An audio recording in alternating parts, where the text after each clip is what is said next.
Presidente, quanta soddisfazione c'è per questa vittoria con uno stadio stracolmo, con tutti i tifosi che addirittura a fine partita giustamente ti acclamano?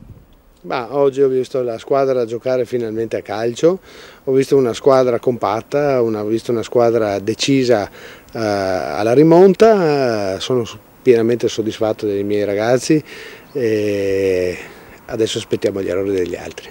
Senti, eri stato magari un pochino criticato anche per il cambio della guardia, il cambio dell'allenatore, invece i risultati sembra che ti stiano dando ragione, sei anche un bravo stratega. Diciamo che se i risultati sono questi, forse la scelta non è stata sbagliata. Da meno 10 a meno 2, fa un po' meno freddo.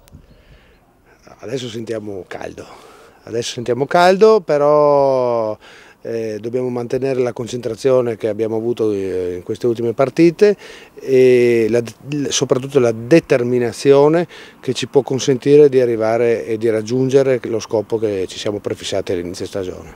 Senti, le tue sensazioni, quanta gioia provi nel vedere tutto questo contorno, visto che se torniamo indietro di un anno era veramente tutt'altra musica?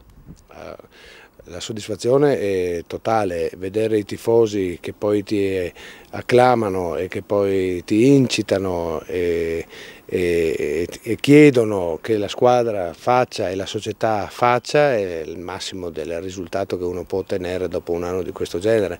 E diciamo una cosa, io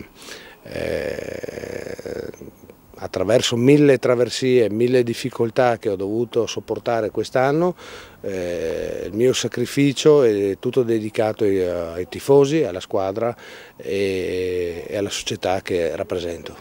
Senti, adesso però non bisogna rovinare tutto facendo magari un passo indietro con lo Spresiano. Bisogna tenere quel comportamento e quel carattere che abbiamo avuto nelle ultime 6-7 partite con la speranza che sopra sbaglino e che noi in qualche maniera raggiungiamo quello che stiamo tutti quanti sperando.